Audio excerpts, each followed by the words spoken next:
तो इस एपिसोड की कहानी की शुरुआत माइकल के एक फ्लैशबैक सीन से शुरू होती है, जहाँ पे हम देखते हैं कि माइकल किसी के लिए एक अंगूठी खरीद रहा है और जब डॉक्टर के पास पहुंचकर अपना चेकअप करवा रहा होता है तो वो दोनों बातचीत करते हुए बहुत ज़्यादा करीब आ जाते हैं। लेकिन फेलो डॉक्टर के डिस्टर्ब करने की वजह से डॉक्टर टेनक्रेडी वहाँ से चली जाती है और माइकल अपने अगले प्लान पे लगते फिर से टूथपेस्ट से बने हुए केमिकल को डक्ट के अंदर डाल देता है और फिर अपने एग्जिट प्लान को देखने के बाद वहाँ से चला जाता है। और जब सभी के सभी सेंट लुइस की बिल्डिंग में या गार्ड के बिल्डिंग में काम कर रहे होते हैं, टी बैग और फ्रैंकली बातचीत करते हुए एक दूसरे से भिड़ जाते हैं, लेकिन लिंक उनके बीच में आते हुए उनके झगड़े को रोक देता है और फिर फ्रैंकली अब रुचि के पास जाकर उसके बैठे रहने की वजह से यहाँ पर होने वाले काम पे सवाल उठाने लगता है और उसे समझाने की कोशिश करता है कि अगर वो ऐसे ही बैठा रहता है तो यहाँ पे स्ट्राइक हो सकती है। और तभी फ्रेडी आकर उन्हें बताता है कि वहाँ पे एक गार्ड आ रहा है और गार्ड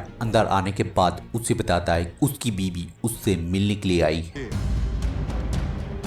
और फिर हम निका वोलेक या माइकल की बीवी से मिलते हैं जो बेलिक से बातचीत कर रही होती है। और जब वो अपने आप को चेक करवाने के बाद अंदर चली जाती है तो बेलिक को उसे देखकर ऐसा लगता है कि उसने उसको कहीं पर देखा है। और फिर हम उसी लेडी को या निका को देखते हैं जिसे हमने पिछले एपिसोड में देखा था और उनकी बातचीत से पता चलता है कि वो उसकी एक्चुअल बीवी नहीं है, बल्कि माइकल ने निका की हेल्प करते उसे यूएस की नागरिकता दिलाने के लिए उससे शादी या कोर्ट मैरिज की थी और माइकल के प्लान के अकॉर्डिंग वो उसे एक क्रेडिट कार्ड देती है। और जब वो दोनों मिलने के बाद बाहर निकलते हैं तो डॉक्टर टेनक्रेडी उनके गुड बाय को देख लेती है और जब माइकल अपनी बीवी से गुड बाय करने के बाद अपने आप को चेक कराता है तो बेलिक को उसके पास से कुछ भी नहीं मिलता है और हम उसके कपड़ों को देखकर समझ जाते हैं कि उसने अपने क्रेडिट कार्ड अपने कपड़े के अंदर रखा था। और जब माइकल फिर से काम पे लौटता है तो फ्रेडी उससे जानने की कोशिश करता है कि आखिर उसने अपने मैरिज के बारे में उसे क्यों नहीं बताया था। तो माइकल उसे जवाब देते हुए उसे बाद में बताने को बोलता है। और जब सभी मिलकर उससे ये जानने की कोशिश करते हैं कि वो लोग यहाँ पे काम कर रहे थे और वो वहाँ पे क्या कर रहा था, तो माइकल उन्हें जवाब देता है कि वो शॉपिंग करने के लिए जाने वाला है। और फिर सेल के अंदर जाने के बाद हमें पता चलता है कि माइकल के पास कोई क्रेडिट कार्ड नहीं बल्कि वो एक गेट पास है। और फिर जब वो अपने पिंजे से निकलकर और उस गेट पास का यूज करते एक ऐसी जगह पे जाता है जहाँ पर सभी कैदियों के सामान रखे हुए हैं, तो थोड़ी बहुत छानबीन करने के बाद उसे अपना सामान मिल जाता है। और जब टनल में लाकर अपने सामान को चेक करता है तो उसमें से उसकी घड़ी गायब होती है। और इधर हम बाहर देखते हैं कि वी निक को ये समझाने की कोशिश कर रही होती है कि वो सारी सच्चाई जानने के बाद इस तरह से चुपचाप बैठ नहीं सकते। तो निक उसे समझाने की कोशिश करता है वाइस प्रेसिडेंट के इन्वॉल्व होने की वजह से वो लोग अब लिंकन को नहीं बचा सकते और करोड़ों रुपए उसके भाई की कंपनी में ट्रांसफर हुए जो कि उससे होते हुए एक छोटे से छोटे अकाउंट में ट्रांसफर हुआ होगा और अब वाइस प्रेसिडेंसी के लिए लड़ रही है, जिसका मतलब ये है कि उसके पास बहुत से पैसे फंड के जरिए आएंगे और अगर वो लोग इस पैसे का पीछा भी करते हैं तो उन्हें इस खोज में सिर्फ मौत मिलने वाली है। और इधर हम बाहर देखते हैं कि क्वीन अपने आप को घायल करने के बाद और रात होने का इंतजार करते उनके घर पे दस्तक दे देता है और अंदर आने के साथ ही उन्हें ये विश्वास दिलाता है कि उसका कार एक्सीडेंट हो जाने की वजह से वो घायल हो चुका है। तो निक उसकी मदद करने के लिए जैसे ही मेडिकल किट लेने के लिए जाता है तो क्वीन अपनी चाल चलते उसे गोली रसीद कर देता है और अपना फोकस उन दोनों पे मोड़ते उन्हें कैप्चर कर लेता है। और फिर जूनियर को दूसरे कमरे में रखने के बाद और बी से बातचीत करते हुए उसे बताता है कि एक इंसान में 5 लीटर से कम ब्लड होता है और उसे नहीं लगता है कि उसका दोस्त कुछ ज्यादा देर तक सरवाइव कर सकता है। और उसे समझाते हुए बताता है कि वो निक को ले जाकर वुड शेड में रखने वाला है और फिर उसके पास आकर उससे ये जानने की कोशिश करेगा कि वो लिंकन के केस में कितना जानती है और अगर वो सारी चीजें सच सच बता देती है तो हो सकता है कि वो उन लोगों को जिंदा छोड़ सकता है। और फिर एलजे के पास पहुंचकर और उसे मैनिपुलेट करती जब वो लिंक के केस के बारे में या ये जानने की कोशिश करता है कि वो क्या क्या जानता है, तो एलजे भगवान की कसम खाते हुए उसे ये बताता है कि वो नहीं जानता है कि यहाँ पे क्या हो रहा है। और जब वो निक के पास पहुंचकर और उससे बातचीत करते उससे भी यही राज गुड़वाने की कोशिश करता है। निक उसकी बात सुनते और एक लकड़ी का कट्टा उठाकर उसे मारने की कोशिश करता है। वो उसे उठा नहीं पाता है और क्वीन उसे समझाता है कि उसने उसे एक ऐसी जगह पे गोली मारी जिसकी वजह से उसके दोनों हाथ ठीक से काम नहीं करेंगे। और उनकी बातचीत से हमें यहाँ ये भी पता चलता है निक को भी के साथ रहने के लिए या उसके साथ काम करने के लिए किसी ने हायर किया था। और इस चीज से हमें ये भी पता चलता है कि वी के सर्विलांस टेप या लिंकन के सर्विलांस टेप शायद निक ने ही चुराया था। और इधर हम अंदर देखते हैं कि वी उसके ना रहने की वजह से अपने हाथ को खोलने की कोशिश करती है और जैसे ही क्वीन उस कमरे में दस्तक देता है वो अपनी जगह पे वापस लौट जाती है। और फिर क्वीन उसे अपनी कहानी सुनाते उसके फियांसे के मौत के बारे में उसे बता देता है और उसे ये रियलाइज करवाता है कि उसकी मौत उसकी वजह से हुई। और जब वो उससे ये जानने की कोशिश करता है क्या वो लिंक के केस के बारे में उसे बताना चाहती है तो भी उसे अपना इशारा देते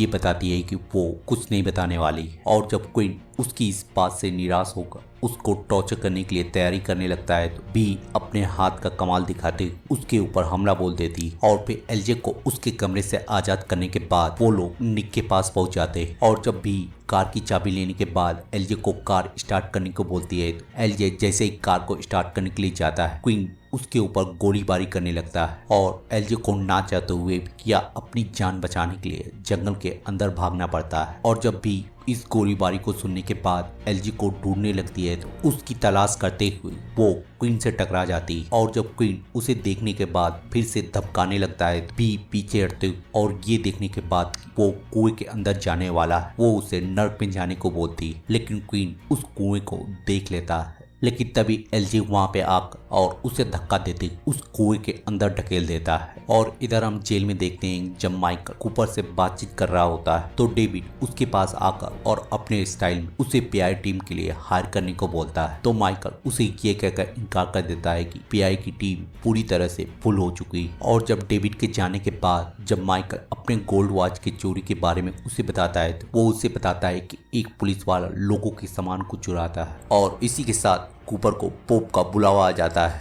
और फिर हम उसी पुलिस वाले को देखते हैं जिसने माइकल की घड़ी चुराई होती है। और वो बेली के पास आकर उसे निका के बारे में बताता है कि माइकल ने बैंक लूटने से एक दिन पहले उससे शादी की और ऐसा कौन सा शख्स होगा जो अपने शादी के एक दिन बाद बैंक लूटने की कोशिश करेगा। और फिर माइकल अपने भाई से बातचीत करते हुए उस शख्स को देख लेता है जिसने उसकी घड़ी चुराई है। और फिर वो डेविड के पास पहुंचकर और उससे बातचीत करते उस घड़ी को चुराने को बोलता है और उससे ये भी प्रॉमिस करता है अगर वो इस काम को कर देता है तो वो उसे पीआई टीम में रखने की कोशिश करेगा या उस बारे में सोचेगा। और इधर चार्ली को पोप से बातचीत करते हुए पता चलता है उसकी बेटी के कैंसर के लास्ट स्टेज में होने की वजह से वो हॉस्पिटल में भर्ती हो चुकी है और उसके पास कुछ ही दिनों का टाइम बचा है और वो उसे आखिरी पलों में मिलना चाहती है। और उसे ये भी बताता है उसके कांड की वजह से डीओसी उसे वहां पे जाने की इजाजत नहीं दे रही क्योंकि वो अब भी समझती है कि अगर वो फ्लाइट में बैठकर अपनी बेटी से मिलने के लिए जाता है उसकी वजह से फ्लाइट में खतरा हो सकता है। तो पोप उसे बताता है कि ये स्टेट की पॉलिसी और जब तक उसकी बेटी मर नहीं जाती तब तक वो उसे देखने के लिए नहीं जा सकता। और इधर हम देखते हैं जब माइकल डॉक्टर का इंतजार कर रहा होता है तो उसे पता चलता है कि डॉक्टर टेनक्रेडी बिजी होने की वजह से वो उसे देख नहीं सकती।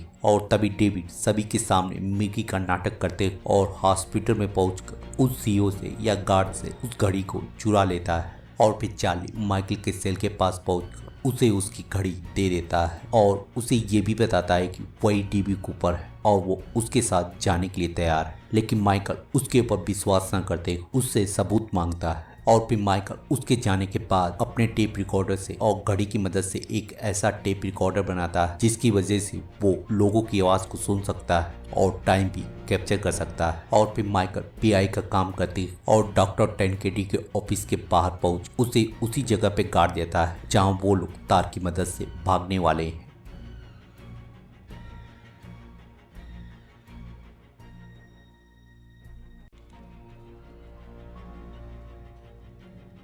और इधर हम देखते हैं कि बेली अपनी छानबीन करते उस बियर बार में पहुंच जाता है जहां पे नीका डांसर का काम करती है।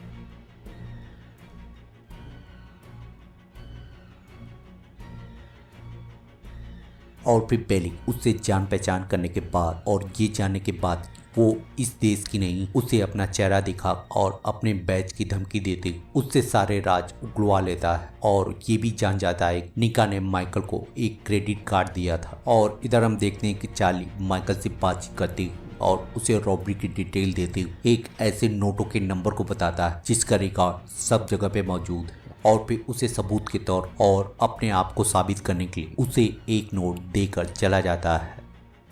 और जब माइकल पीआई का काम करते और उस रिकॉर्ड को निकालकर अपने जेब में रख रहा होता है, डॉक्टर टेनक्रेड्यू वहां पे पहुंचकर उससे पूछती है कि क्या वो शादीशुदा है। तो माइकल का जवाब उसे सब कुछ बता देता है और वो उससे बातचीत करते हुए ये समझाती है कि उनका डॉक्टर और पेशेंट का रिलेशनशिप रहेगा और वो सिर्फ ऑफिशियली तौर पे एक दूसरे से मिलेंगे और ना ही वो आज के बाद से किसी भी तरह की उसकी मदद करेगी। और इधर अब देखते हैं कि क्वीन अपनी जान को बचाने के लिए पॉल और डेनियल की मदद मांगता है, लेकिन जब वो दोनों वहां पे पहुंचते हैं तो पॉल उसे देखने के बाद उसे उसी की भाषा में जवाब देती उसे पूरी तरह से ढक देता है। और जब डेनियल उससे बोलता है वो यहाँ पे अकेले रहकर मारा जा सकता है तो पॉल उसे समझाता है कि उस कुएं में एक और लोगों की जगह है और उसे ये भी क्लियर करता है कि सिर्फ क्वीन ही जानता है कि बी और एलजे अभी भी जिंदा है और दोनों उसे छोड़कर वहां से चले जाते हैं। और इधर हम देखते हैं कि माइकल टेप रिकॉर्डर को सुनने के बाद और फ्रेडी के पूछने पे उसे बताता है वो लोग इन्फर्मरी विंडो का यूज करते 18 मिनट के अंदर ही वहां से बाहर निकल सकते हैं और वो लोग इस काम को 4 दिन बाद करेंगे। और जब वो लोग पीआई के तौर पे सेंट लुइस की बिल्डिंग में काम कर रहे होते हैं उन्हें टनल का आखिरी छोर दिख जाता है और माइकल लिंक से बातचीत करते उसे चार्ली के पैसे के बारे में या डीबी कूपर के बारे में बता देता है और उसे ये भी बताता है कि उन्हें यहाँ से भागने के लिए सिर्फ 18 मिनट मिलेंगे। लेकिन उसे सारी कैलकुलेशन करने के बाद पता चला है कि यहाँ पे बहुत ज्यादा लोग हो चुके हैं, इसी वजह से इनमें से किसी एक को यहाँ पे रुकना पड़ेगा। तो इसी राज के साथ ये एपिसोड यहीं पे खत्म हो जाता है और ये वीडियो भी यहीं पे खत्म हो जाती है। तो मिलते हैं किसी और वीडियो में किसी और टीवी सीरीज को एक्सप्लेन करते हुए, तब तक के लिए शुक्रिया।